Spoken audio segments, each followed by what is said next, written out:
many of you are covenant carriers? Can I see your hands? You made some powerful covenants with God this year. Remember, from this time forward, when others push their contacts, push your covenants. When others plead their contacts, plead your covenants. Is somebody hearing me? Praise the living God. What we're about to share today, by God's grace,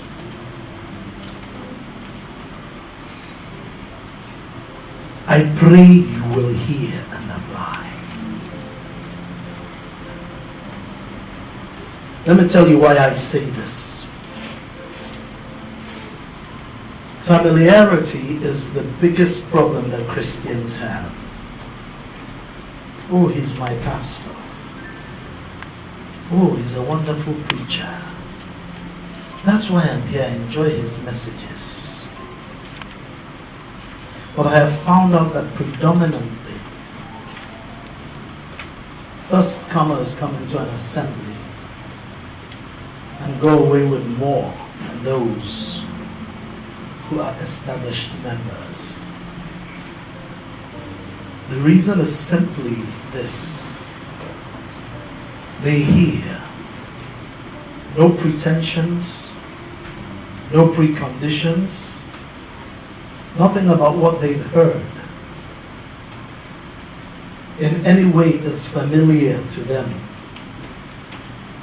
They are hearing with open hearts and open spirits. And whatsoever they hear, they immediately go into the dimension of implementation. They don't file it away like many old members would have done. Another fantastic message. Praise God. They take it away. This is for me. That's why I came here. That's why God brought me to this church today. So they do something with what they have learned. When we studied the 13 secrets of world-class achievers, one of the principal things we saw was that world-class achievers write a list every day of the 3 to 7 things they will do every single day. And they prioritize them. So they give maximum attention and, if possible, first attention to the most important things on those lists. At the end of the day, they review the things they wrote they do. Those they've completed, they cross off. Those that need to be carried over to the next day, they carry over. But every day, certain things they specifically set out to do are done. Very many of you sat under that administration. While we were in Enugu during the last crusade, I gave certain instructions and had to give them again and again and again. And one day, after I repeated the same instruction to the same persons 2-3 times, I asked myself, why this repetition? And I discovered the answer. I say it, they hear it, but in the bustle and hustle of other things that need to be done, they forget that instruction until shortly before I'm to come for the next evening's ministration. And somebody remembers, Daddy said this should be done, he said this should be done, but there's no time to do it anymore because people have started arriving. So I called them one night and I asked them, how many of you here have notebooks? No. How many of you write a list of things you must do the next day? Nobody. And I must confess, I was exasperated. If you have been told that everybody that made success in life, Mary Kay attributes the entire Mary Kay empire to writing 7 things a day and doing them.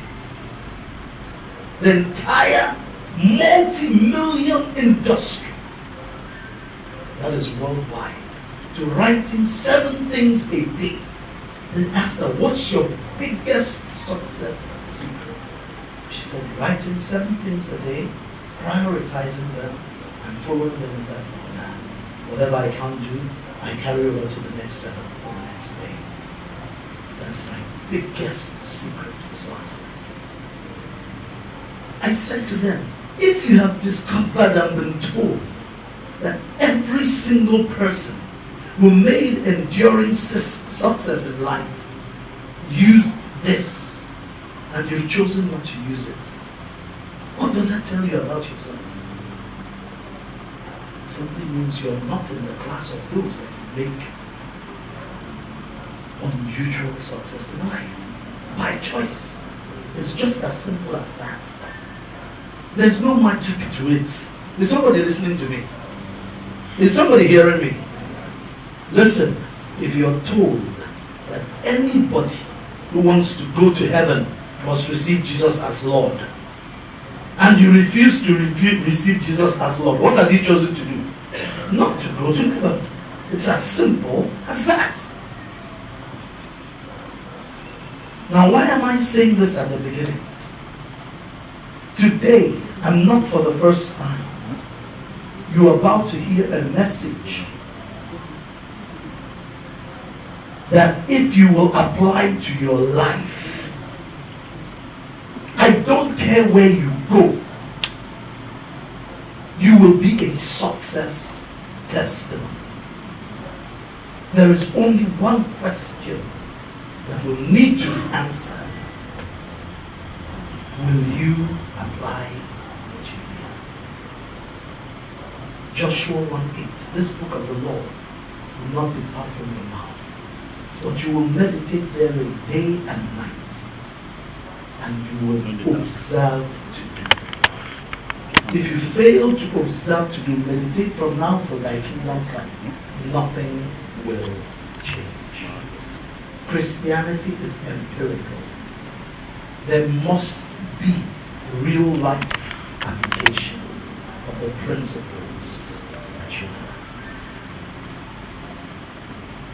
Praise the living God.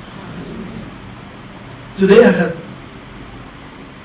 thought I would be ministering on how to draw up the 10-year plan for your life. But I have come to realize that it's not as simple as that.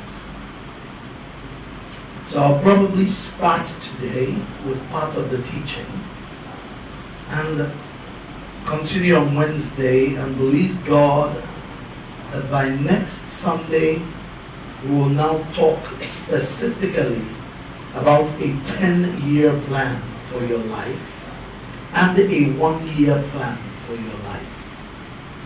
Why 10 years and 1 year? Because we're at the beginning both of a new year, 2011, and the new decade. Again, let me re-emphasize this.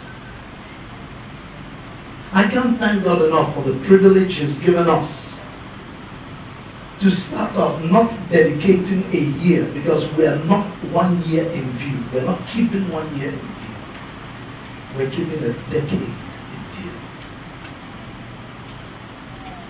In that, there is a danger. If you think that 10 years is a long time, you can mess up the decade in view by procrastination. I can do it tomorrow. I can postpone it till next month. Procrastination is a thief of time. So one of the principal enemies you must deal with at the beginning of this plan is the spirit of procrastination. I bind that spirit that says there is time to do it later. I terminate its assignments and claims over your life. As many as had been under the yoke of procrastination, the assignment of that spirit is terminated out of your life in Jesus' mighty name. Amen. However, there is a time and a season to everything under the sun. So you need to discern the correct times and seasons. And when the iron is hot, you must keep striking until the job is done. So we are at a glorious threshold. We are at the point where Jehovah said to Abraham, lift up your eyes. Look east, west, north, and south. As far as you can see. I will give it to you. So it already was. But now walk in the length and the breadth thereof. Walking in the length and breadth of it is identify the vision and destination. Then make a plan and start working the plan. There are certain key things we must know. Mommy started ministering even while we were in Any World Crusade on Proverbs 16:9. A man's heart deviseth his way, but the Lord directeth his steps. A man's heart deviseth his ways, but Jehovah is the one that directs his steps. The plans are made by you. By committing your ways to him and not leaning on your own understanding, he still takes charge of those plans you have made. Give him liberty to change them from time to time. That's why one of the key principles in this planning process is the principle of review. Plan, review. Whatever plan you draw up, have drawn up, or will draw up, you will have to review it from time to time. I will advocate minimum once every 6 months, preferably every 3 months review. As you review in the light of new discoveries, things that have changed around you, some aspects of the plan will need to be retooled, fine-tuned, or discarded altogether. Am I communicating with anybody here? So review, continuous review is very important. But provided you have started a journey based on a plan and you're going somewhere, you are sure of one thing: your chances of success exceed those of somebody who had no plans from the beginning. So in the light of the preparations that I had to go through,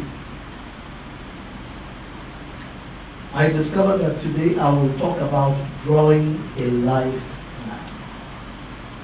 Drawing a life map, a life plan. Thank God for this GPS or GPRS, this guidance system that's coming out now. Most of your phones have it. The only problem is most of us really don't know how to operate those things. But most modern phones can tell you within 50 yards where you are at any one time. That's why if the US wants to target you and they know your phone number, all they need to do is to program a rocket to home into your telephone signal, and it will come. provided you have the phone. The next time you switch it on, it will attract the lookers. Am I communicating with anybody here? It's so easy to pinpoint where somebody else is on the earth at any time now. But most people have not pinpointed where they are with reference to where they want to go to. So they are simply walking around in circles. Every year starts January 1 and ends December 31. The Igbo now will say, which means a palm wine tapper goes to tap wine and puts his calabash there. And his comment is, by morning, whatever I find in the calabash, we drink it. If it is plenty, good. If it is small, we manage. That is how many people live their lives. They can plan a journey they have to make for a party. They can plan a journey they have to make because somebody is getting married in their village. They can plan a house that they want to relocate to. But that is planning an event. But they have not planned their lives. We plan so many events, but we have not planned the larger picture. As a result, anything goes. If you stand for nothing, then you will stand, or fall rather, for anything.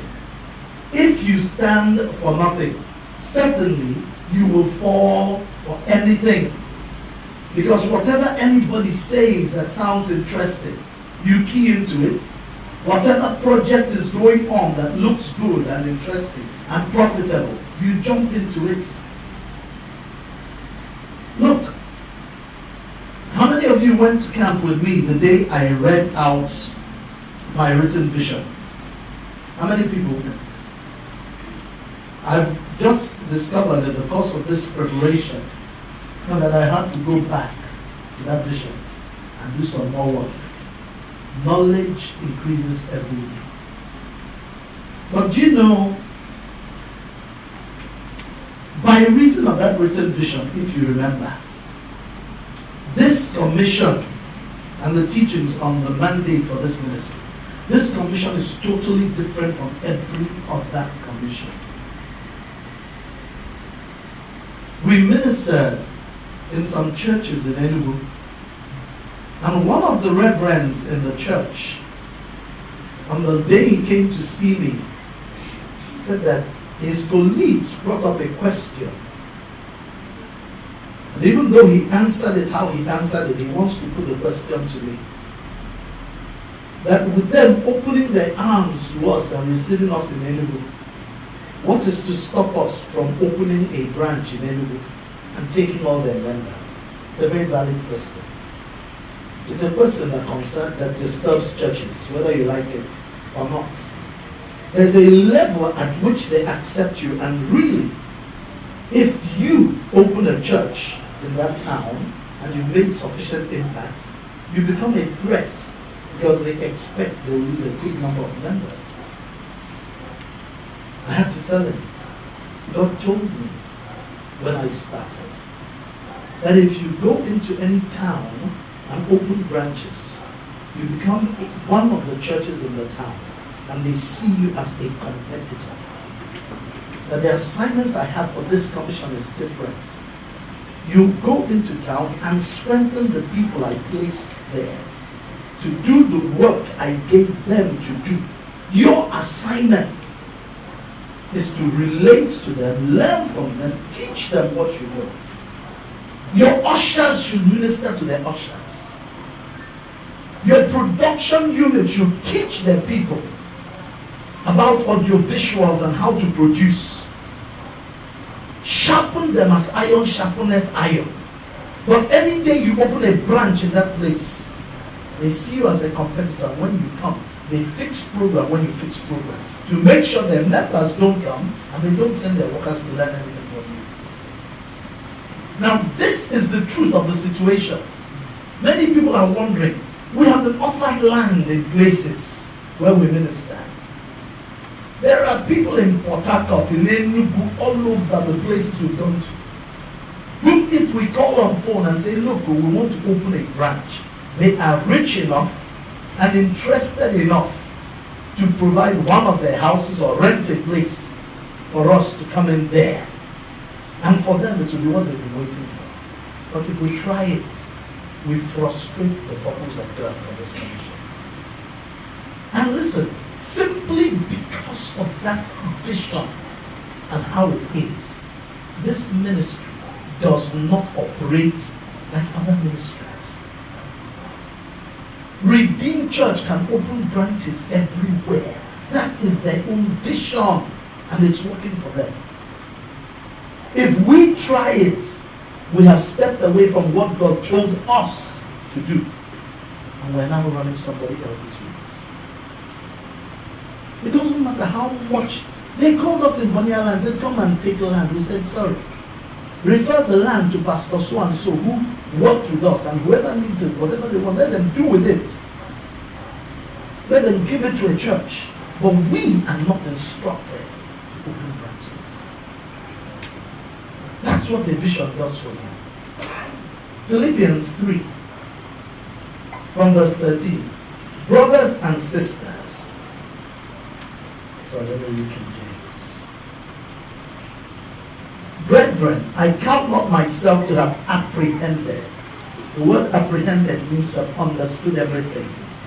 But this one thing I do, forgetting those things which are behind, reaching forth unto those things which are before, I press toward the mark for the prize of the high calling of God in Christ Jesus. Let us therefore, as many as be perfect, be thus minded. I stop at that A part of verse 15. Philippians 3:13 to 15a. In this statement, Paul is saying something. He said somewhere else, I do not fight as one that beats the air. Every battle is not my battle. Every assignment is not my assignment. No one individual can evangelize the whole world. Am I communicating with anybody here? So I have located a mark, a target, a goal, a purpose, a destination that God has set for me specifically, and I am pressing towards that mark.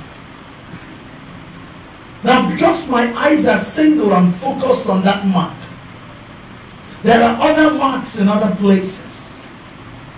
There are other things that look good that can be done.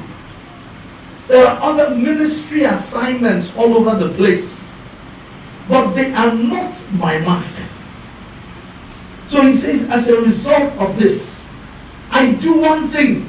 What is the one thing? Whatever takes me to get to that mark, whatever helps me get to that mark, is part of the one thing I do. I don't scatter my energy. I stay focused. I can forget those things which are behind.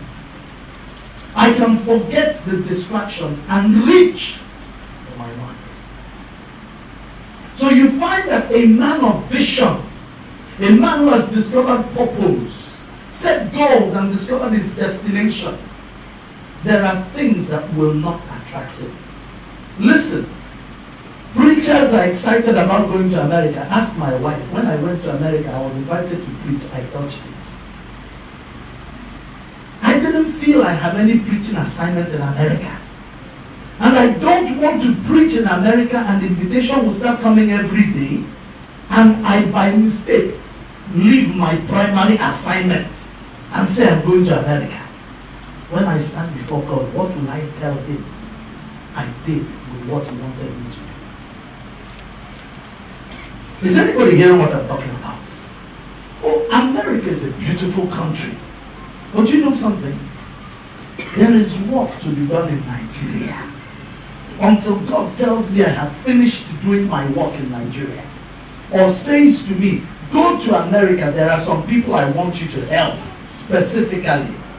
Not because I'm looking for where to preach. There is a level of traveling outside the country that can destroy my original vision, even though it is still the work of the gospel. Am I talking to somebody here? So anybody who is succeeding in America, God bless him. Anybody who is traveling from Nigeria to America and doing well, it is his time. But I am not yet sure it is my time.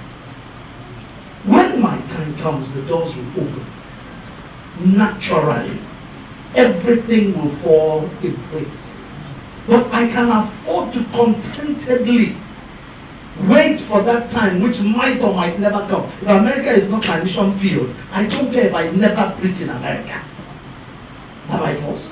Have I finished preaching to 150 million people in Nigeria? Is somebody hearing what I'm talking about? So I locate my dream, locate my purpose, and stay there. I can forget things that would have distracted. By reason of a life plan that spells out vision, purpose, destination, goals, dreams you want to achieve, you will know certain things that you're not interested in, that don't concern you, that you will not waste your energy in. Jesus said, for the mark set before him, the glory set before him, he endured the cross. What does that mean? It means that because he was looking at his end point, he could go through any point of pain and any amount of pain standing between him and that glorious end. You need a mark to draw you on. You need goals. You need a vision. Any plane that takes off, before it is cleared for takeoff, its flight plan must be fired. You know why? The space is, the atmosphere, the skies are wide open.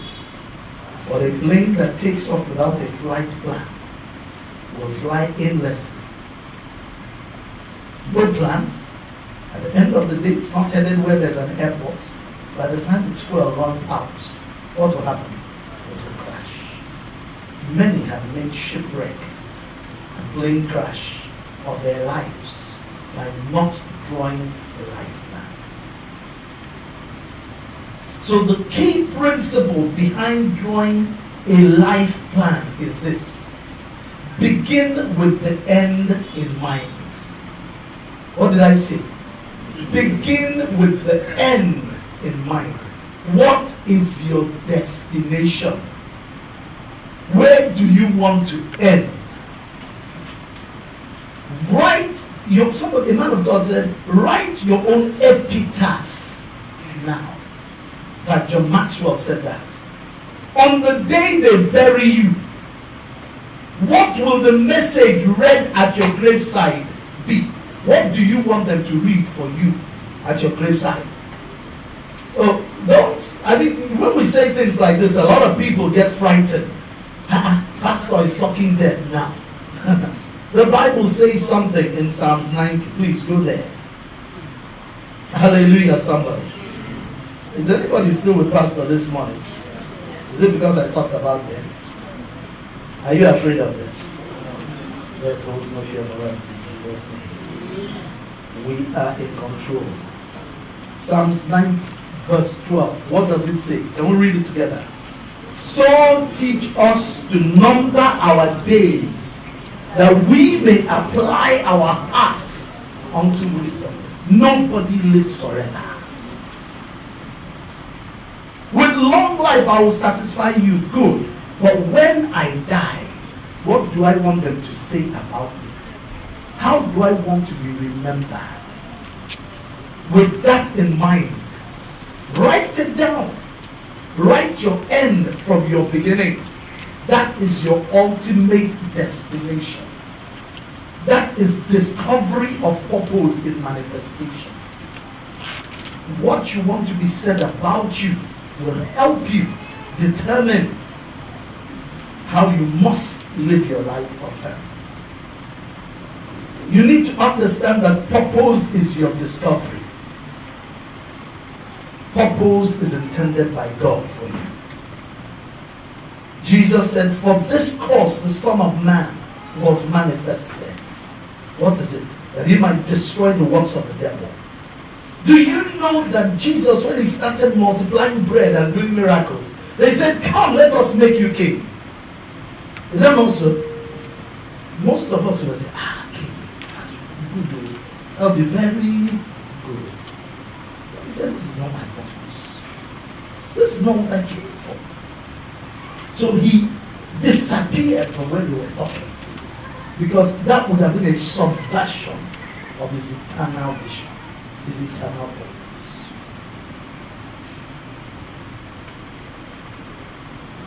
Do you know that the great man of God, what's his name now? The white-haired man. Billy Graham, that's right. Billy Graham, a group of American politicians, you know, he's so much respected worldwide. A group of American politicians, the real kingmakers with the money and then all the political clouds, came to him and said, Billy, you are so popular, you're the kind of man America needs. Come and run for presidency. All you need to do is stand up and talk, come for rallies, and come and do the work as president.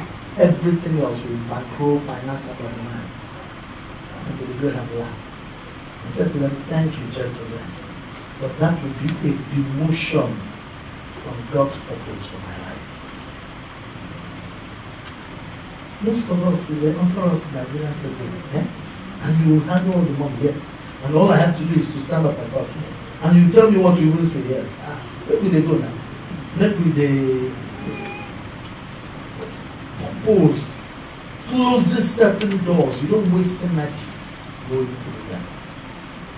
How do you discover your purpose? First of all, know that everybody has a specific purpose for himself. And human ambition can be good and powerful even, but purpose is God's plan for your life. Ecclesiastes 3 states from verse 1, to everything there is a season and a time to every purpose under the heaven. So there is a time and a season and a purpose for everything. You have a purpose. You're not an accident. To help you discover your purpose, one or two things you should look out for. Your likes. What are the things that you see and you're just excited? You're just happy. Your dislikes. Sometimes the things that you set eyes upon or hear about and it causes you to be disturbed, unusually disturbed, can be an indication of what your purpose is. Every time you hear stories of motherless babies suffering, you begin to weep. Something inside you cries. You probably have an assignment to babies. Motherless babies probably. So things that make you weep, feel unusual joy, likes and dislikes. Things you feel like doing something about.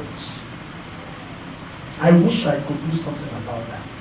And you know that that wish is not just a transient wish. It's not just talking. It's something that's right deep down in your heart. A very strong indication to what your purpose in life is. What things would you do free of charge, even if nobody was paying you, and just be so happy to be doing them? What would you do and feel great joy doing it? That's a food when no problem and house rent when no problem. You just want to be doing just that thing from morning to night. If you discover that, you've probably discovered your purpose, because one of the best jobs or businesses a person can do is the business you enjoy doing. That's where your greatest creativity will come out. That's where your greatest drive will come out. Passion will help you locate what God's purpose for your life is. What are you passionate about? When we talk about passion, the Bible says of Jesus Christ in Psalm 69 verse 9, that zeal or passion for his father's house had consumed him. That's why he entered where they were trading money inside the tabernacle. Hey! Something snapped in his head. Gentle Jesus wove ropes into Bulala and went into the marketplace. Listen, Jesus packed. Who tells you that there's only anger? Jesus sparked. If you go to where the Hausa men are changing money, because it was money changers who were there. Go to where they're selling foreign exchange and take Bulala and begin to flog them. They will use dagger and deal with you. But Jesus, knowing that, upturned their tables, scattered their money, and the raw glory of God's anger on him. Nobody could approach him or approach him.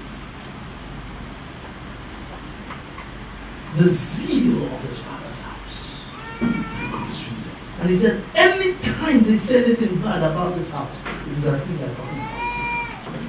Anything they say that is good about your house, it is as if they're talking about it. The zeal of his father's house. He and the house were interlocked spiritually. If you discover anything under the heavens that moves you that way, you have discovered purpose, or a great deal of the part of you, or the part of your purpose. Praise the Lord. Purpose is a discovery. But for the purpose of drawing a life plan, purpose will serve as a guiding framework. Anything contrary to your purpose is not going to be part of your assignment. Can you find or see a woman who discovers she has a purpose with motherless babies, to look after them, nurse them, maybe set up an orphanage? And this is her great passion, her great dream. But she is a nurse, and she decides to take work in an abortion theater. Are those compatible? No. Totally. Every day she will die a little, no matter how much you pay her. So once you discover purpose, there are certain things that are not in your sphere at all anymore. Praise the living God. Then you need to set specific goals, long-term goals, destinations. Where do I want to arrive at? What is the end I expect for myself? Sometimes it might be a 20-year goal, a 10-year goal, 15 years goal, a lifetime goal. Define some of these things. Look, remember that in 1 Corinthians 2, 9 and 10, God says, your highest thoughts and your biggest thoughts are less than what I'm thinking for you. So don't be frightened when some grandiose thoughts come to you. Put them down on paper. Listen to me. Less than 6 months born again, when the only television stations in Nigeria were NTA stations. I don't even think states had been allowed to start operating stations by that time. When I had never heard of Christian television, I wrote a vision and had Christian television stations called Global Christian Network. Everything TBN is doing today, I wrote it in 1992. Without ever hearing Christian television. I wrote it down. So, no matter how far-flung the dream appears to be, please, these things I'm telling you, hear me. I'm talking about things that you get home and you start doing today. Sit down with paper and think your life through. Who would you like to be at the end of your days? By the time you're 50, by the time you're 70, by the time you're 80, by the time you're 40, write these visions, these dreams, and these destinations, and these goals down. Make them specific as much as possible. But specificity will come in more when we come to short-term goals. Praise the Lord. Use your imagination. If there was no limitation, no impossibility, if money were not a problem, education's limits on your life was not an issue, who would you like to be? If you had all the education you would require, all the money you could possibly need, don't place a check, let nothing limit you. Why? Because no limits are permanent. They are only challenges that bring out the best in you. If you discover the purpose, He will get you over the mountain. He has the resources for your provision. So dream big. He says your biggest dream is smaller than what I have in mind. Now, please, I would like to build a secondary school on the moon. Doesn't make sense. Hello, somebody? So your dreams and your visions must be smart. SMART. There's a SMART test for goals, dreams, and visions. Please write SM in a line and a column down on the paper. SMART. The SMART analysis. Set SMART goals. Meaning what? Specific goals. S means specific. The more specific, the better. The more definite, the more clearly and properly defined, the better. S can also stand for significance. Don't set a crab and crayfish goals. Your God is too good for that. Any goal that you're already bigger than cannot be from God. Forget it. Why? Because you don't need to pray for that one to come into manifestation. When God gives you a vision, it must be so big that you must come to Him for the grace to accomplish it. Am I talking to somebody? M stands for measurable. Measurable. Or meaningful. A goal that has a reason, a meaning. A stands for attainable. A goal that is not attainable, like building a secondary school on the moon. For who? For what purpose? Is not a realistic goal. R stands for relevant. Relevant. Secondary school on the moon is not relevant. Hello, somebody? It must also have T. It must be time bound. Time bound means it should have a time limit within which you want it to manifest. SMART goals. Apply the SMART test to any goal, any dream that you set before yourself, any destination on your life plan or your lifetime. We're looking at the overall picture first, the larger picture, setting long-term goals. Hello? It is these long-term goals that will form the guiding principles for any other lesser goals, short-term goals, medium-term goals that you will set. If anything does not fall within the ambits of the long-term goals you set for your life, it is probably not your assignment, and you should not commit too much to it at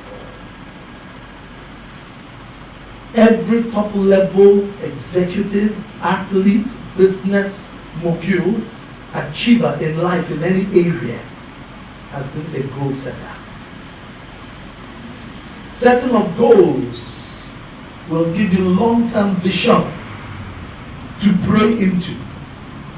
When you have not set goals and you say you're praying, the question you need to ask yourself is, what are you praying about? That will give me food, and give me water, and give me dress to wear. In Jesus' name, amen. What else? There are prayers that are an abomination to God. He's too big. He says, these things, heathens, also think about them. Well, you just seek the kingdom, those ones will be added unto you. Those are not the kind of things you should be praying for. Is somebody hearing what I'm talking about? Long-term vision gives you something to pray into. It gives you motivation day by day, even in the short term. Because you're looking at a mark and you're going somewhere. The journey of 1,000 miles starts with a step. But a stroll of 1,000 miles, will you set off on it? Hear me, child of God. Somebody wakes up in the morning and says, let's go for a walk. Where are we going to? Anywhere, let's just go for a walk. But the walk will be 1,000 miles. You will follow him? Good. Somebody else calls you and says, you said your vision is this and this and this. Yes. And it's along this road. Yes. So you're going to that point. Yes. I'm going there too. It's 1,000 miles away. Shall we set off? What will you say to him? Let's go. So you are motivated because you have a vision. Short-term motivation, day-by-day motivation. Sometimes the struggles of a particular day can be much because there's a mark ahead of you. Because you know where you're going and there will be a better tomorrow at the end of the journey. You press on. For the glory set before him, Christ endured the cross. It was a disaster point in his life, a painful point in his life. But he said, this too shall pass. This too shall pass. In those days when I was small, when I misbehaved, my father doesn't flog people. He wouldn't flog you quickly. He will tell you, by the time I come back this evening, we shall talk about this matter. And so for the whole day, you have 12 hours to meditate on the caning you're going to receive in the night. Sometimes food will no longer be sweet that day. Nothing will be exciting that day.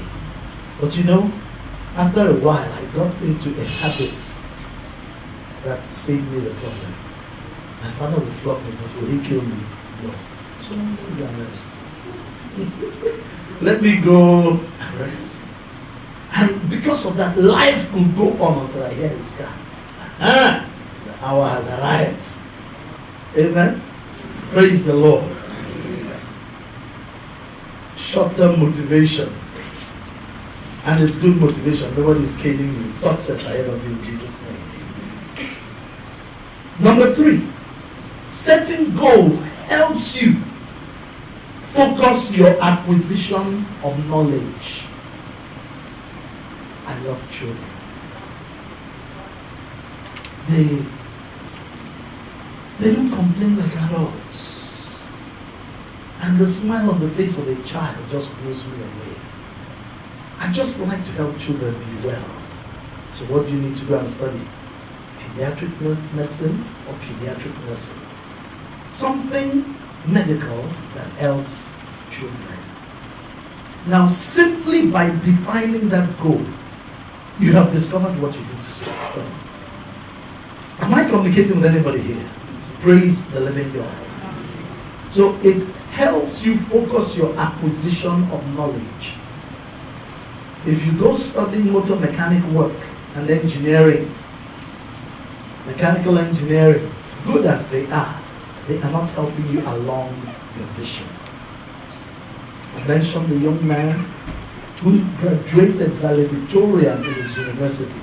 best student of all the students in all the faculties.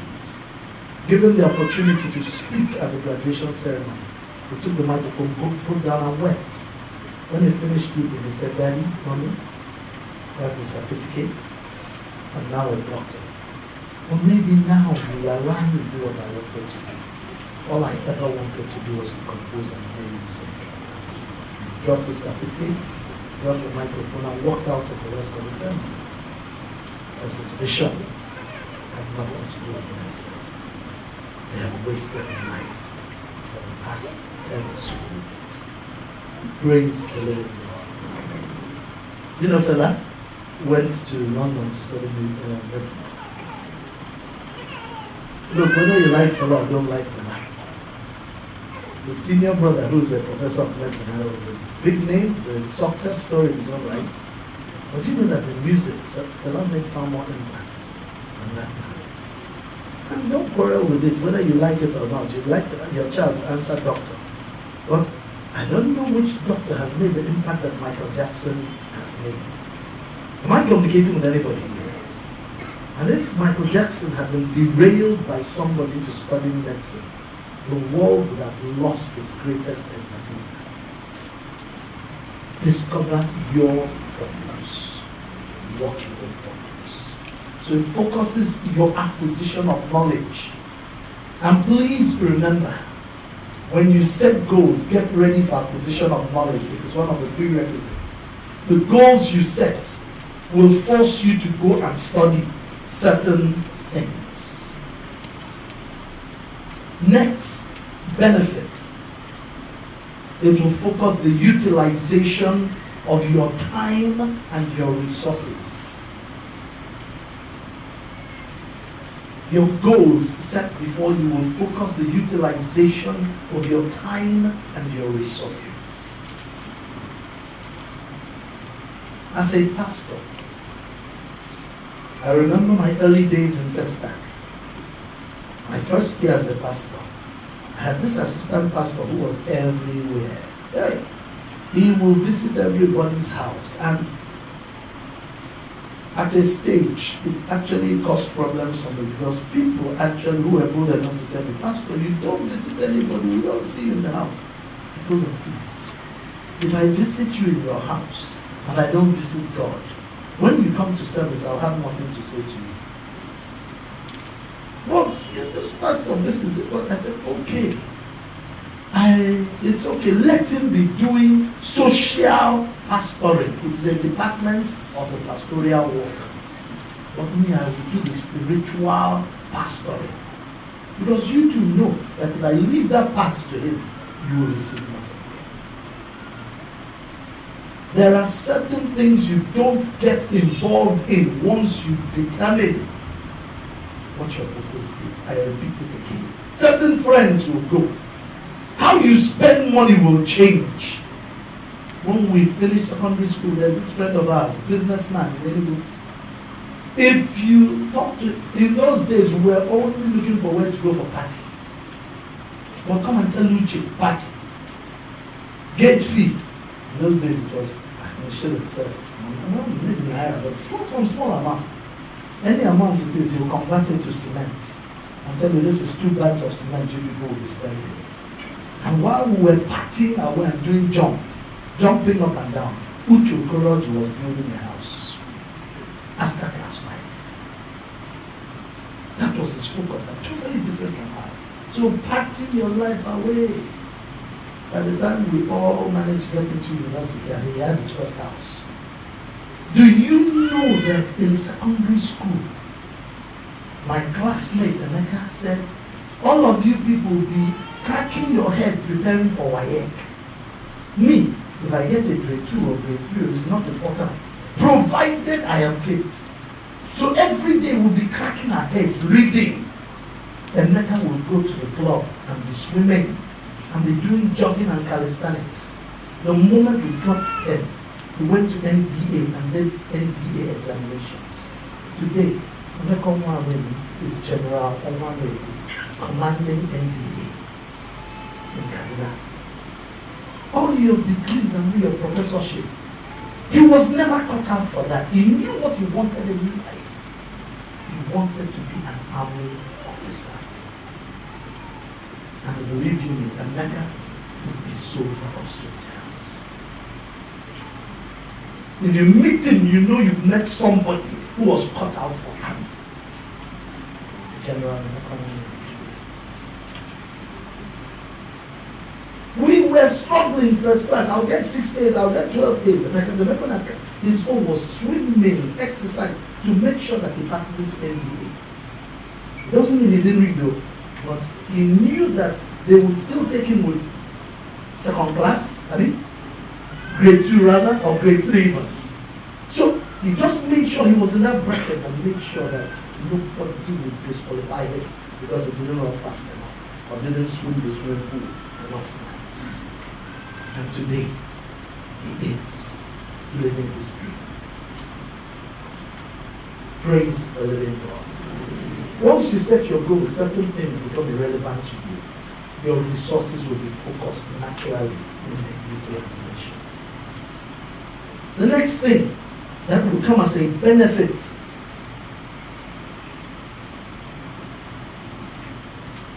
is that by setting sharp, clearly defined goals, you can measure and take pride in achievement of those goals. One of the greatest disasters a person can have at the end of his life is you have cars, yes, you have houses, yes, your children are graduates, yes. But at the end of the day, when you ask yourself, what did I really achieve in life? Houses are not achievements. Money is not achievements. What did I live my life for? But who has ever been remembered for how much money he had? The people who are really remembered are remembered for how much they impacted lives. Whose life they... That's why Bill Gates left professional business, even though he had made great worldwide impact in that. And now he's looking for how to better the lives of nations and peoples. He's writing his history for which he will be remembered now. Praise the living God. Next, blessing or advantage. As you have a focus, you will begin to see measurable forward progress in what previously might have seemed a long, endless, and pointless journey. Where do they go? Another day. Oh, wow. When a man has a vision, he jumps out of bed in the morning. When a vision is propelling you every new day, you have zeal from the moment. You can't wait to start working your vision. And you begin to see measurable increase and improving and drawing closer and achieving something. Don't deny yourself that joy of living a life on purpose and a life of purpose. It will increase your self-confidence. You will recognize and celebrate your own abilities and competence. Do you know that if you are focused on your goals and you're not busy eyeing somebody else's, then you can be free to celebrate somebody else in his own field, knowing that in your own field you are celebrated. Praise the living God. Final advantage I'd like to talk about, and it's not the final advantage, there's so many more. You will better be able to pick your co-travelers and partners when you know your destination. There are some friends that just won't fly with you. Eagles don't crowd the chickens. Eagles are for heights. Chickens are for the crown. John Maxwell said, don't send your ducks to eagle school. Don't send your ducks to eagle school. Why? Ducks wallow in water. Eagles fly high. They will never be companions. So once you discover your purpose in life, you know the people who can be your friend and those who cannot. There are people who can never be my friend. I can love them all I like, but their lifestyle and their sense of values is totally contrary to everything I stand for. All I put them is love and prayer. Owoke, we're a crowd there. And if you are careless enough not to have a goal in life, you can fall into that crowd. In the days we were in secondary school, there were people who didn't seem to know that they were in school. They didn't seem to know they had a purpose. They were ready to while away the whole day. And there were always people like them who would crowd with them. If you lose your own vision, you join that group. But for anybody who is going somewhere, you can like them, greet them, wave to them at a distance, but they're not your crowd. They're not your friends. You pick your own crowd in every group. If you are one that wants to make certain kind of academic results, you find the people who go to read. You find the people who cockroach. You find the people who cover themselves with blanket and read. God lost children. With kerosene lamp, with the hiding under blankets to read at night. I wonder why I come home and have people outside drinking. God is so wonderful. And it's something that I lament in children of nowadays. I don't see them with that kind of cockroach. Do children still cockroach nowadays? No, it's a serious thing because there were people who were hungry to read. There were people who you see how they read you with their shape. You didn't want to read like that, but you said, they're reading like this, what am I doing? They'll fire you up. Praise the living God. You know, this even goes beyond partners and co-travelers. If you could find out the vision of people who are working in your company, which is why big organizations will ask you to write your life's vision before they take you in a job. You might be first in everything, but from what you've written, you only want this job until you can get a job in the bank. They will not take you. You know why? Because they know that next year you might be gone. Am I communicating with somebody here? You can write down your vision and your dreams are so wishy-washy. You're not going anywhere. They might take you because they now discover you're somebody who can shape into any direction they want. I'm telling you honestly, you're intelligent but you have no vision. Okay, let's bring this person in and give him a vision.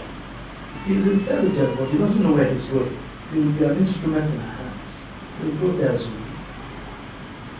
But on the other hand, you come in, you have a vision for excellence in the field you're applying for. Say, this is the kind of man that will bring innovation into this office. So you can pick the staff, you can pick your partners and colleagues in business based on their vision and where they're going. Another thing you can pick your lifespan based on vision. If you are a young man who is serious about working something out and building and you're ready to postpone enjoyment until you have arrived, and you find a girl, you like her, she's pretty, she's everything you ever wanted in a woman, tall and elegant, but all she wants is where to party. You go marry? You go marry? Oh, vision has separated two of you immediately. You've discovered that you're traveling in opposite directions. Getting married to her would be a disaster. Was anything you bring home, she uses it on party. She uses it on buy a new dress. Am I talking to somebody here? Once you have defined your long-term goals, your purpose, your destination, certain things move away from you naturally. Praise the living God. Then comes the need to break down into medium-term and short-term goals. Hallelujah. In that lifetime goal setting, please, let me just say this. There are some categories you need to set forth before you. Some will set up 3 categories, some will set up more than that. Let me just mention a few categories that I wrote out that I think are important, and they don't all have to fall into your own. You can eliminate some or add some. Number 1, relationship with God and stewardship. Relationship with God and stewardship. For the Christian, I suggest every Christian should make this first. Seek ye first the kingdom of God and His righteousness. Every other thing shall be added to you. Number 2, yourself. Your attitudes, your character, your aptitudes. For you to become a better person, you must be improving continually. So you need to be improving yourself one way or the other. Number 3, career and business. Long-term goals for your relationship with God. Long-term goals for yourself, whom you want to be as a person. Long-term goals for your career or your business. Or career and business. You could actually have a career and a business on the side. Long-term goals, number 4, for your home and the lifestyle you want to have. In your home and lifestyle, that should actually come before number 3, home and lifestyle. One comes before the other, but one is more important than the other. Home and lifestyle will ultimately outweigh, or probably might come in really secondary to career and business. Because most people have started a career, a job, a business before they get married. But ultimately, your home and family is more important. Under home and lifestyle, you have life, family, and so on. Then number 5, health and fitness. All of these are very, very important areas. No matter how well you have planned, if your health breaks down, that's the end of the journey. If the man dies. Is somebody hearing me? If you look at Ecclesiastes chapter 12, verse 5.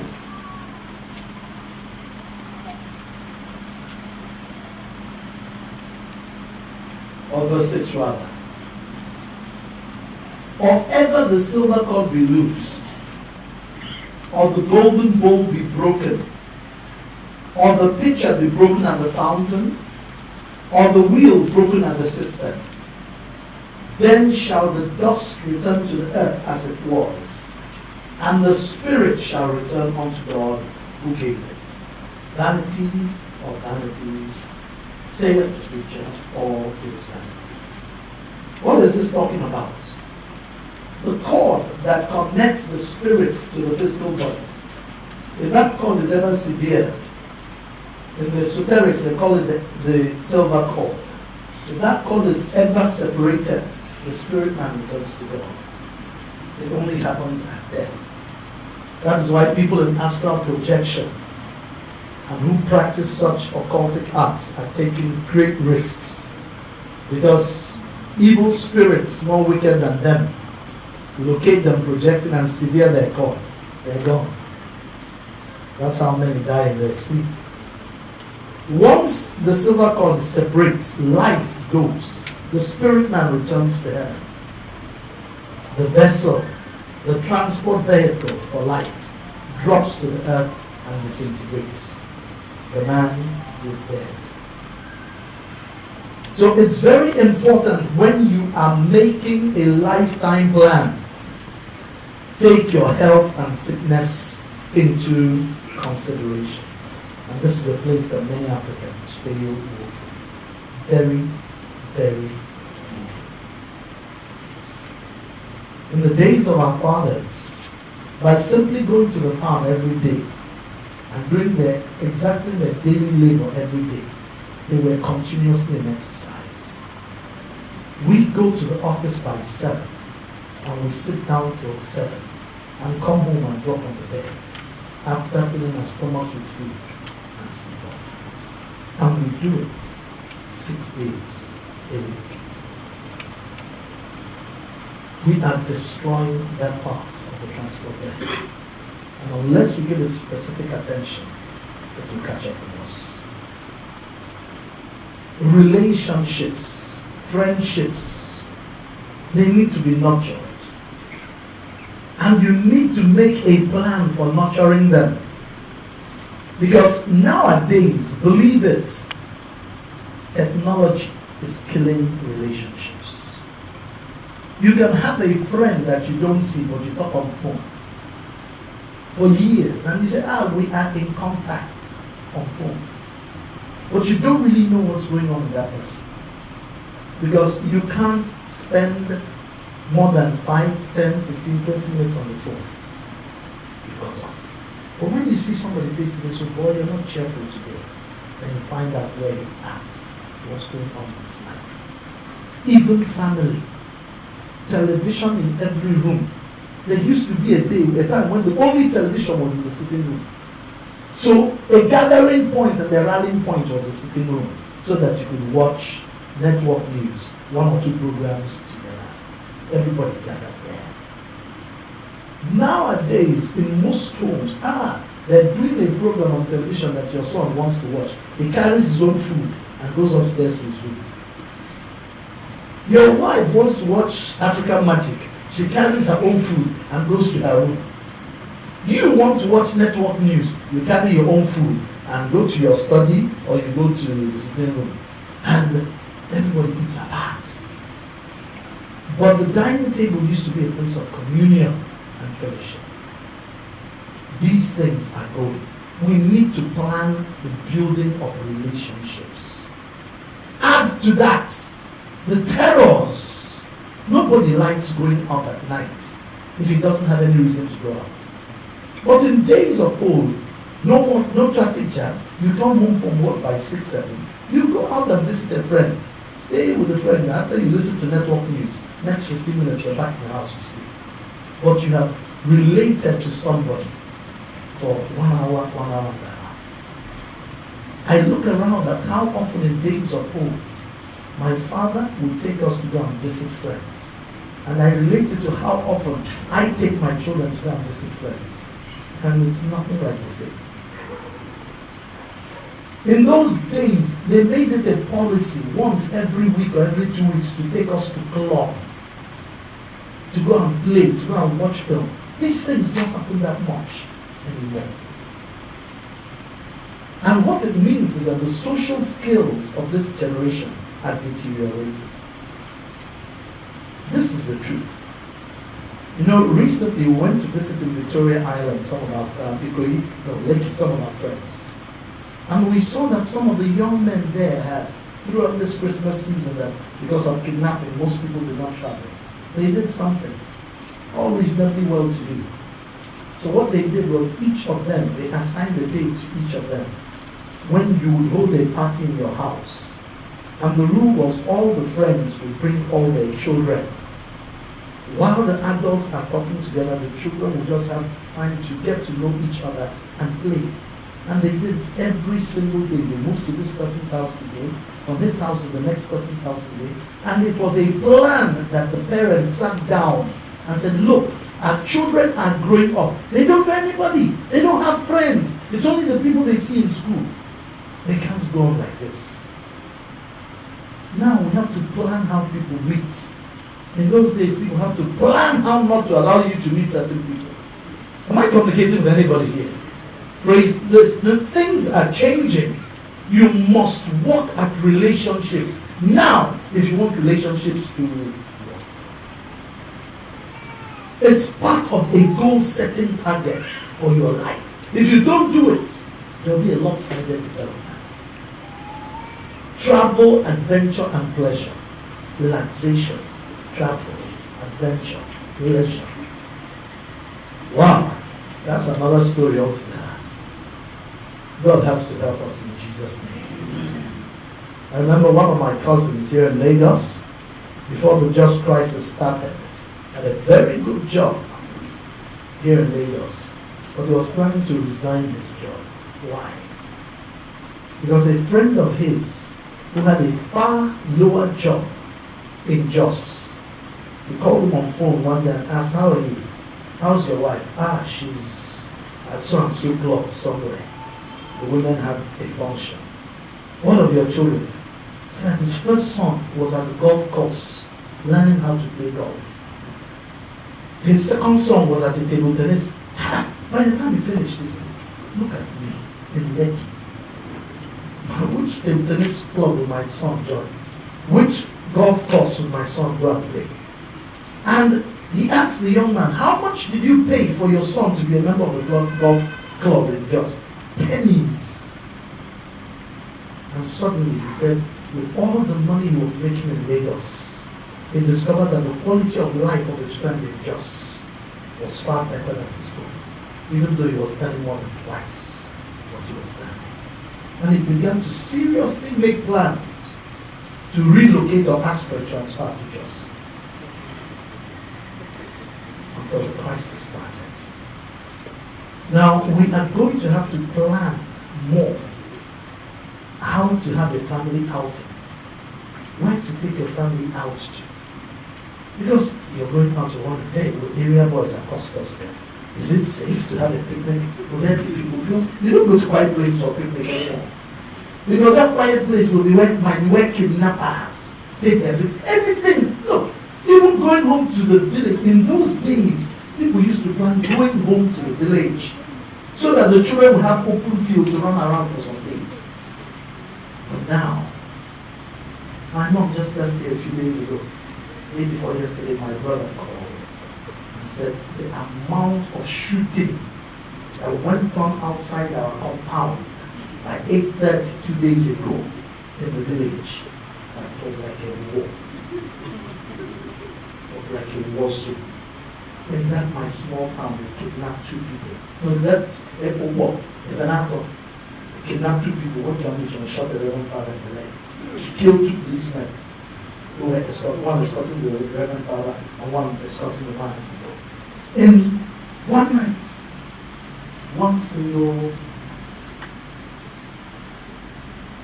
So you find that a lot of things are changing, but listen, there must be other ways. We have to ask God, how do we grant our children recreation?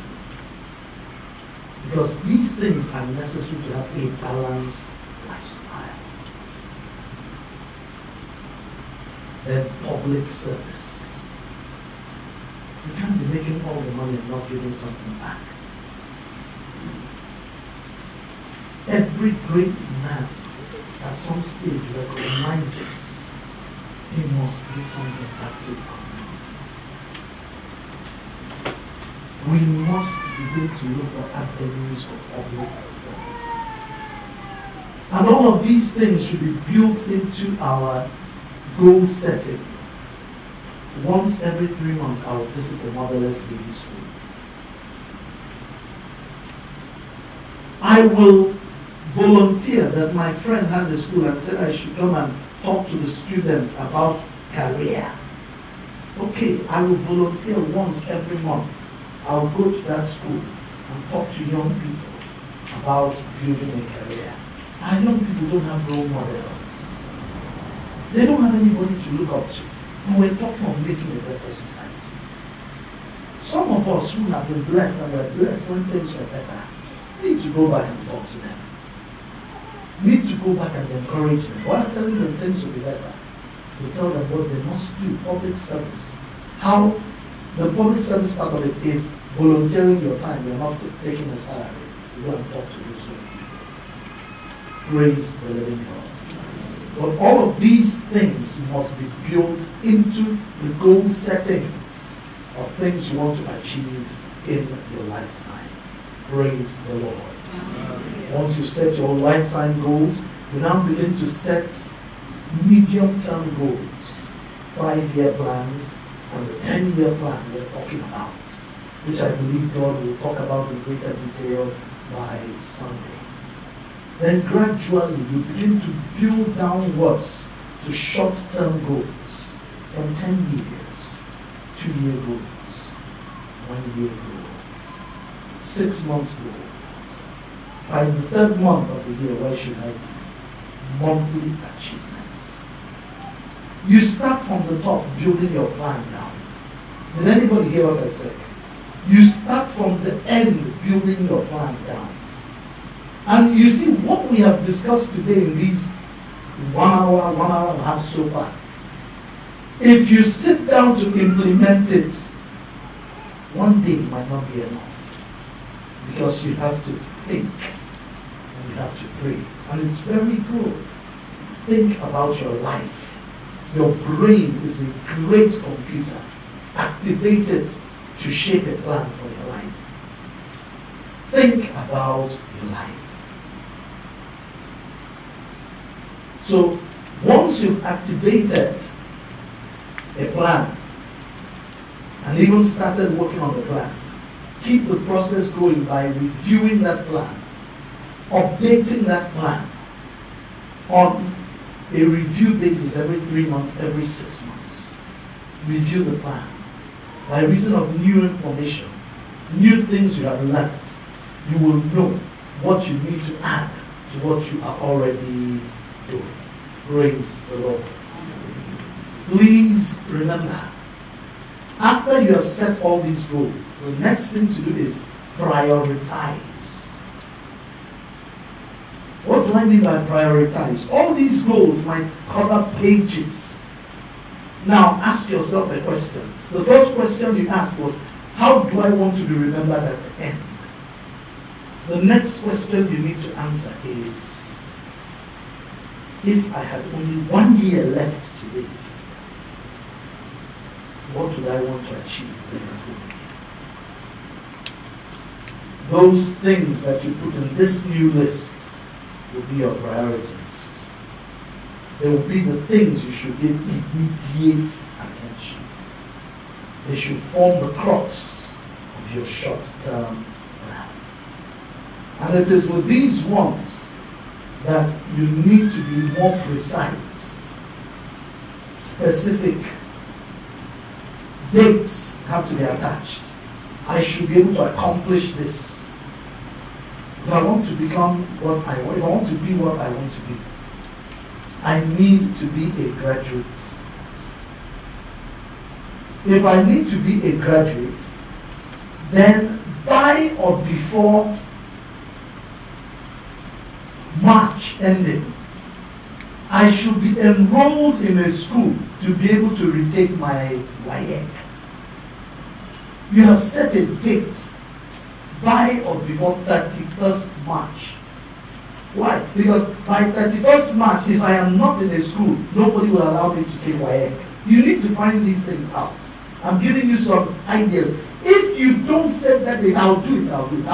One day you wake up in April, on the 5th of April, on the 2nd of April, and you walk into the secondary school, and you say, I came to see if I could be enrolled as an external candidate.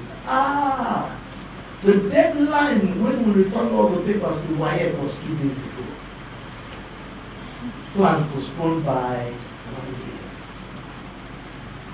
It's just as simple as that. Specific dates must now be appointed.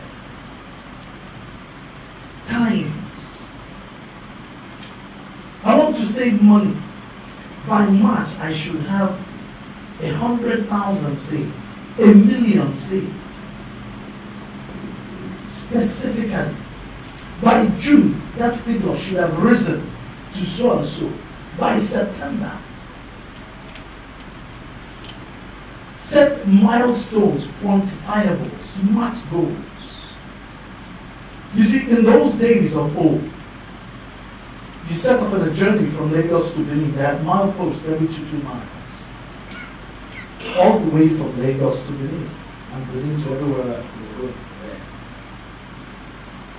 And the moment you come to the outskirts, maybe on the expressway, you see the first milestone. It tells you something like Benin, 100 miles.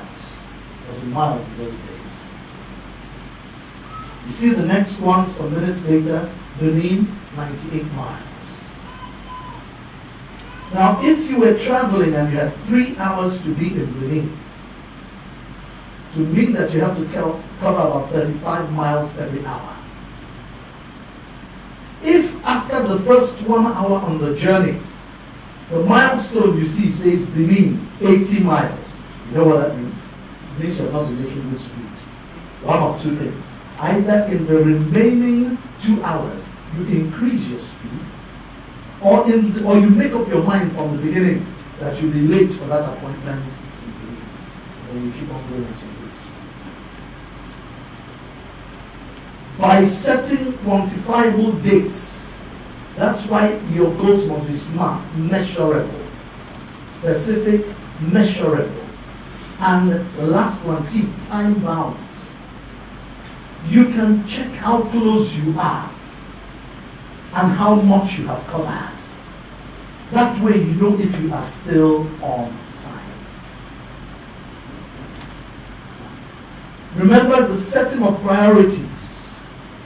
Do the most important things first. The enemy of the important thing is the urgent thing. Something can be urgent, but not important. And it is something you need to do right now, but whether you do it or not, nothing will spoil. But it's looking you in the face. Decide whether you waste time doing it, or whether you do what is not doesn't look urgent now, but if by a certain time you haven't done it, many things will go wrong. It's called planning. Amen? All the goals you have set, very critical. If you don't hear anything else I have said since the beginning, hear this. Write them down on paper.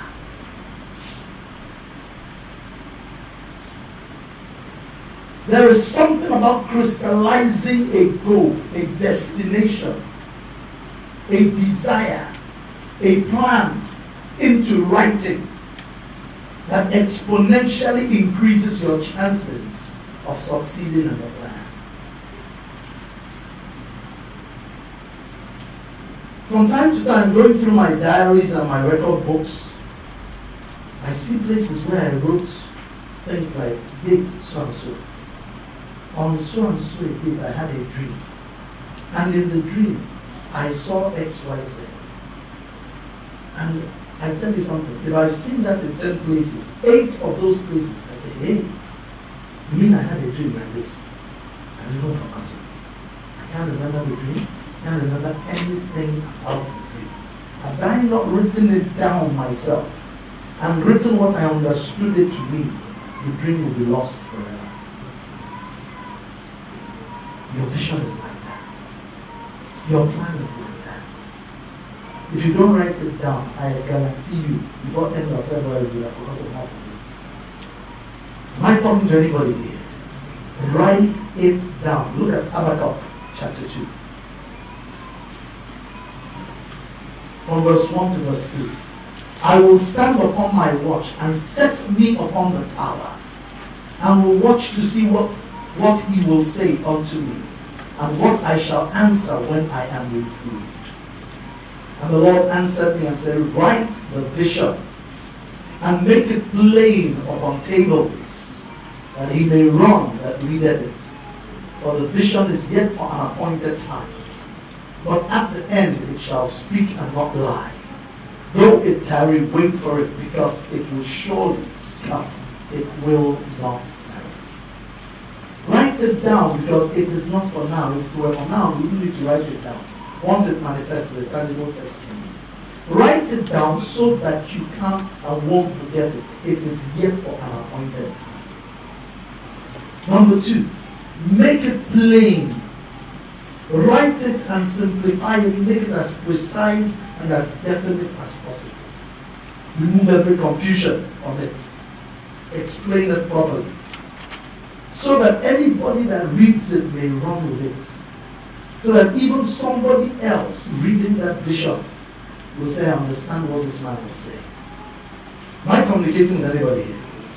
I'm not going anywhere. But if God were to say to me, Obi Mandi, I have another assignment for you. in South Africa. But this ministry must continue. And hand it over to so and so a person. Let him continue with the ministry. If I go away and he begins to open branches, he knows that he's now running another ministry, not this ministry. Am I communicating with anybody here? Because the Lord said the ministry must continue, the vision must continue. But it's not you that will continue with it. Go somewhere else and do something else with it. All you need to do is to pick up what the vision was at the beginning and start from there. Working. Write the vision, make it plain upon tables that he may run that readeth it. When it says make it plain on tables, it didn't say make it plain on tablets. The 10 Commandments were written on tablets of stone. Tablets are writing material. When it says table, it refers to time. 5 times table, 3 times table, 7 times table. What does it therefore say? When you write the vision, give it time frames. Make it smart. Make it time related. Smart is a management term coined from the Bible. Make it plain, specific. Measurable, same thing. What's the other one? Attainable, obviously it will speak. It will speak at its own time, it will not tarry. Then relevant, of course, it's a vision from God, it's relevant. Then time-based, put it on tables. Give a time frame. Like 3 months, this is where I should be. 6 months, this is where I should be. 1 year, this is where I should be. If you're planning to get married by November, oh boy, and by October you don't have accommodation, we need to check you well and whether you're thinking correct. Whose house will you carry your wife to? Huh? Our house. Your father's house. Your young sisters, if anybody wants to marry you and is talking about daddy's house, make it run. Make it run. It's a prerequisite for disaster. Praise the Lord. If you're planning to own a car and you haven't even started driving lessons, are you serious? Are you serious? There are certain things you start and God knows you started. You're asking God for a husband, asking God for a wife. You never read a book on marriage. You won't marry my daughter. God will not allow you to come near her. Because you don't know anything about marriage. And it's not getting a BSc in school. There are 2 different things. Many people here are asking God, send me my own. Oh, Father! This year is my year in Jesus' name. Marriage book, some marriage seminar, some women's program, some nothing. Homemakers gathering, nothing. They just want a man to come and carry their ladder.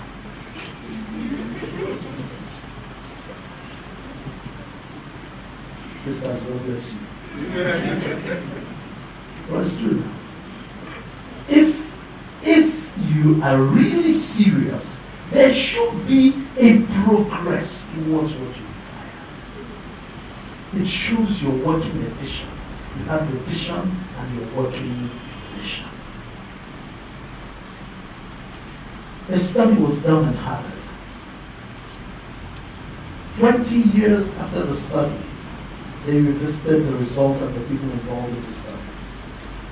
MBA students were asked in that year how many of them had a written vision.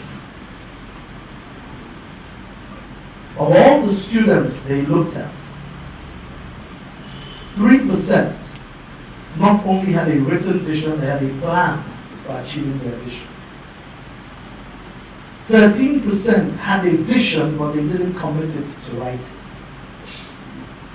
84% graduated and were just saying there will always be a job looking for us. Look at anything goes. 20 years later, the 13% who had a vision but didn't write it down were found to be twice as rich on the average as the 84% that came out with the mindset of anything goes. But the shocker was that the 3% that wrote their visions and wrote a plan were 10 times richer than the remaining 97% in total. Did you hear what I said? For those who had vision but didn't write it down, they were better, twice better than members of the other 85% category. Only twice better. But for those who wrote a vision and wrote a plan and worked their plan, 3%.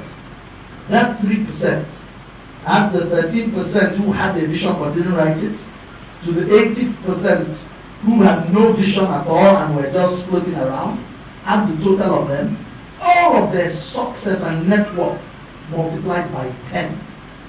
This 3% was greater than that. What I am telling you today, that's why I said if you forget everything else, don't forget this. When you are writing your vision, think on paper. Where's your head? Touch your head. Where's your brain? Where do you think? I said think on paper. I wasn't making a mistake. Think on paper. When you start writing a vision, get a notebook and get pen and be writing and crossing out and reasoning on paper and multiplying and dividing and drawing on paper until you make conclusions. Am I communicating? Write it down. Everything that constitutes your plan. Please, I advocate practically, husband and wife, everybody should have their own individual vision. But two good heads are better than one. Sit down with your husband today and let's start practically doing this. I'm not yet talking about the 10-year vision. I'm still talking about the master plan. Where is our life going? At the end of our days, who do we want to be? By Wednesday and Sunday, we'll go into the 10-year vision and so on. Am I communicating with anybody? Who do we want to be by the end of our lives? This is bigger than the 10 years or 1 year we are in. First of all, start with, at the end of our days, who do we want to be? Get the larger picture first.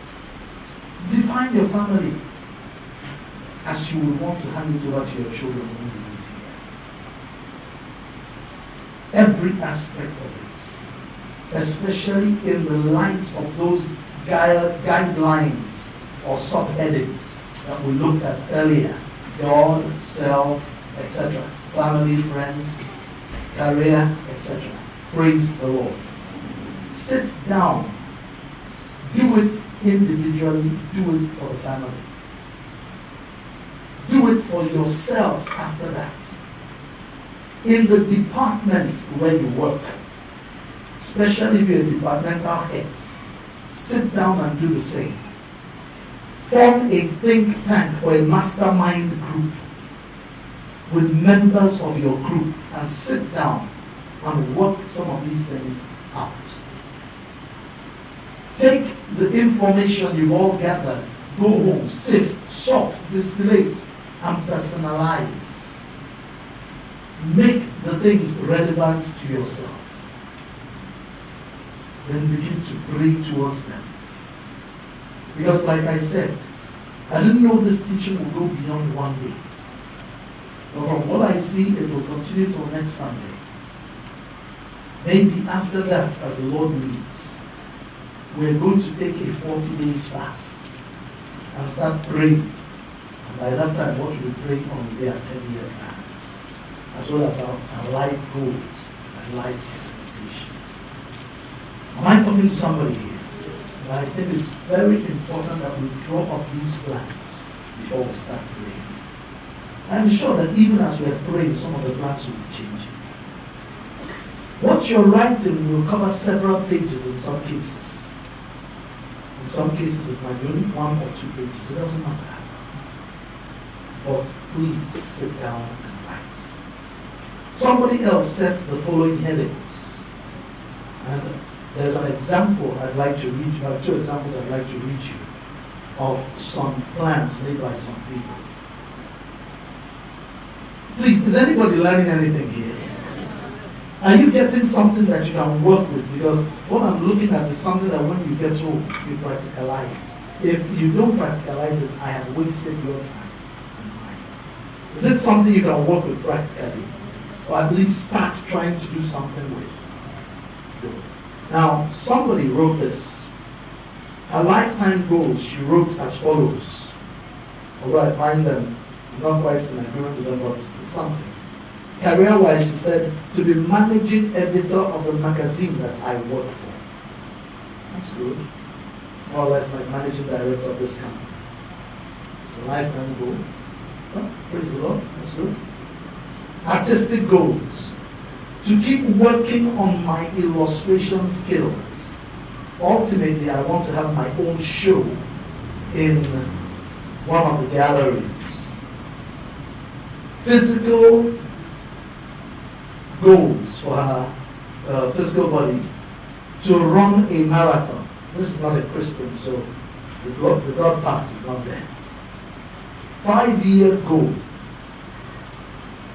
to become deputy, this is a shorter term goal, to become deputy editor. 1-year goal to volunteer for projects that the current managing editor is heading on. I just love this one. I just love this one. In 10 years, I want to replace this editor when he retires. So how do I qualify? I will volunteer from this year to do some of the things he normally does. I will offer to help him to understand it. Once I saw this one, I fell in love with it. You volunteer for projects that the current managing editor is heading on. In other words, I will help him and in so doing understand him. 6-month goal. Go back to school and finish my journalism degree. 1-month goal. Talk to the current managing editor to determine what skills are needed to do the job. I'm going to go to him and say, mentor me. How do I become like you? That's what it means. Praise the Lord. 1 week goal. Book the meeting with the managing editor. You see how he started, where he started, and broke it down systematically to a 1 week goal. Praise the living God. I'm not leaving this until one day I'll have a meeting with the editor and I'll talk with him and no, this week I am in. Before Friday, I will book an appointment. So, sir, I want to take 10 minutes of your time. When can I come and see you? You know what you want to see. Praise the Lord. Amen. I believe that any goal you have in any organization you are in, especially if the organization is forwardly mobile, they like seeing the progress of people. You might find that your goals and destinations differ from where the organization is going ultimately. It is integrity to go to the leader of that organization that has understanding. This is where wisdom is called understanding. And tell him, I foresee that in 2 years' time, 3 years' time, is this company going to go this way? Yes or no? By the time you find out, I will tell him, this is what I want to do. Is there any way we can work together? If it turns out there isn't, then it becomes obvious. How can this company help me achieve this goal? While I work at making sure that when I must depart, this company does not suffer a shock. Why is this very important? Galatians 6:7, be not deceived, God is not mocked. Whatever you sow, you shall reap. Somebody said, the people you meet on the way up, treat them well. You might actually meet them on the way down, and you're not coming down in Jesus' name. But they too might come up, and in some cases pass you. Am I talking to anybody here? How you related to them then will determine what they'll have to say about you and how they treat you in the future. I believe that many organizations, or rather many individuals, destroy their testimony ab initio by their disengagement process. Relationships and networks. Look, don't terminate a relationship that does not need to be terminated. Don't know what benefits will come from that relationship later on. Am I talking to anybody here? There are pastors, there are ministers, there are people I came across when I was in Zoe. The reason we are on ESBS TV today is that I met somebody from ESBS TV who came to collect the money that Zoe owed their station. I saw how he was being treated. Pastor Moses was not around. And the people who should have been straightforward with him were being dubious. I didn't want to tell him that he wasn't going to be able to see Pastor Moses, that he wasn't around. And I knew the politics of where I was. If I had come out to tell him that, they would have said that Pastor Emmanuel brought, by the time the story is told, to be a different story altogether. I remember that this man came in the afternoon, stayed till late evening, around 9, 10 in the evening. They kept promising, he's still going to come, he's still going to come. I knew he was not coming. I knew he was not in town. I sent last after I went back to my house in the evening. I said, go and tell that man to follow you. And come and sleep here, because if he sleeps in Power Arena, mosquito will chop him. By morning he will know. But you know, that singular kindness, when he came to the house, we gave him a meal, gave him a place to take a bath, gave him a bed to lay his head on, and I told him, sir, I couldn't tell you this because of all the people around. I know the politics of where I'm in. If you want to see Pastor Hamzia, go and check into a hotel, or else come back on so and so a day. He is not even down. Now that singular act of kindness, I had seen him once or twice in the program in Enugu. We had just greeted casually. But I just decided to do that because at least we had greeted casually and I saw what was going on. Do you know that the day I came out of Zoe and talked of setting up this commission, he came to me and said, Pastor, I will never forget what you did for me. What did I do for you? It was that one day of kindness. And he said, everything in my power, you will be on television, ESBS. We are on ESBS TV in Enugu. We are the only people with the kind of payment service we have. Every other person must pay every month, and we pay 1 month for that. Sometimes when we don't have the money, half months that we pay the difference. Before the month is finished, we find no money complete. Why? Because of one act of kindness. One small act.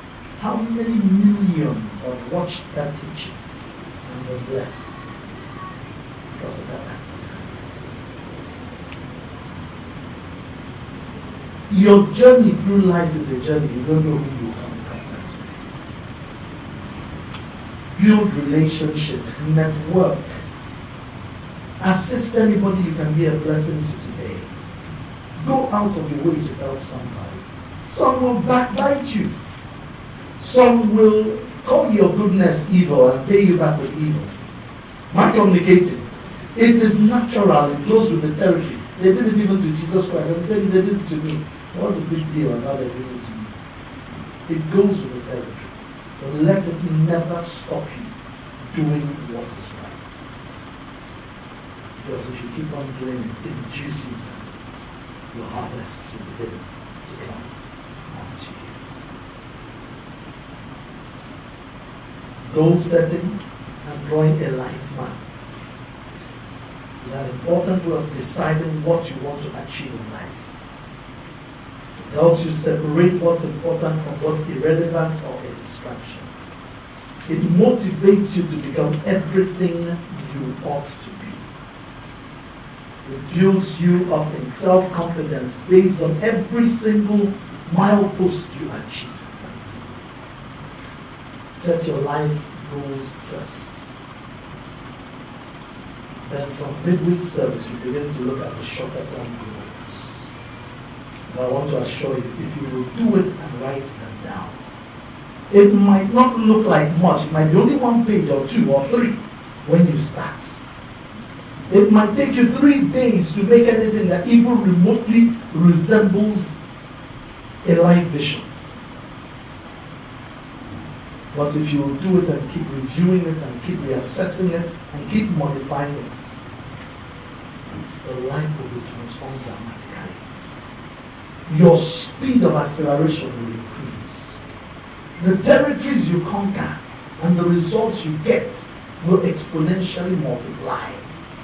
And I guarantee you this decade, by far, will be the greatest decade you have so far experienced in your life, starting from this year. In Jesus' name. I have an article I took off the internet by Michael Hyatt. Michael Hyatt is chief executive of, I think it's Thomas Nelson Publishers, is it? This international publishing company. I think it's Thomas Nelson Publishers anyway. The worldwide Nelson Publishing Group. And I saw something in here that shocked me. About a year later, he wrote this, about 6 years ago, Daniel Hackavy, CEO and head coach of Building Champions, helped me create my first life plan. Now at his level, somebody had to help him. He was already a CEO of one of the world, in fact, the biggest Christian publishing company worldwide. Somebody had to help him create his first life plan. It was the first time I ever thought systematically about what outcomes I wanted to see in the major categories of my life. About a year later, Dan Meru, one of Daniel's associates, began to work with me. He's now been my executive coach for almost 5 years. Do you know what he's saying here? He's saying that I have employed somebody to help me manage my life plan. Do you understand what it means? He thinks it's important enough for him to employ somebody whose purpose is to manage his plan for his life. You know why our senators are messing up the country? None of them has a life plan. None of them has a life vision. All of them are trying to grab as much as they can grab. None of them is thinking about what will happen to their children, their children's children, or any other person's children. None of them is thinking of what he will be remembered for. So none is there to leave a legacy. They have no plans. And that's why if another election comes and it looks like they're going to lose a post, they will kill anybody who's standing in the way. No matter what it takes them to kill that person.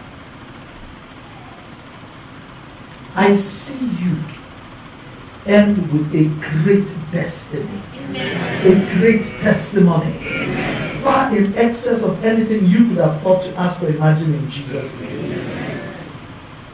I see you become great so that nations will ask, who is he? How could such greatness have come from such a small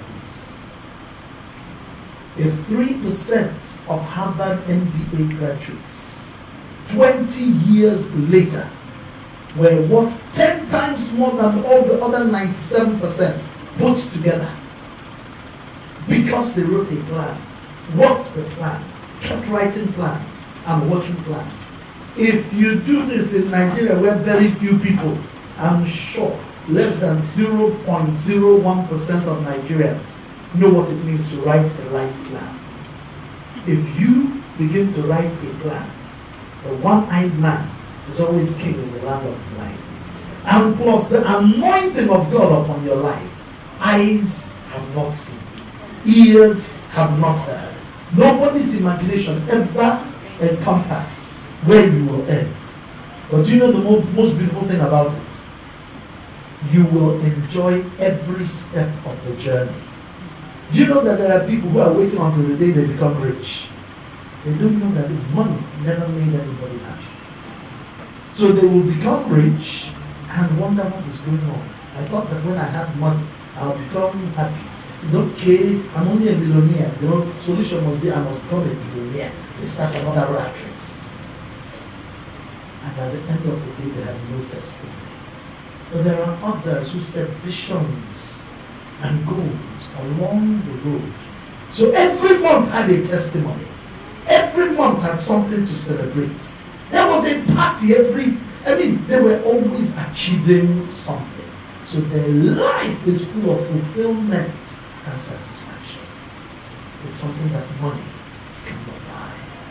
Don't arrive at the end of your days and wonder, what did I do with my life?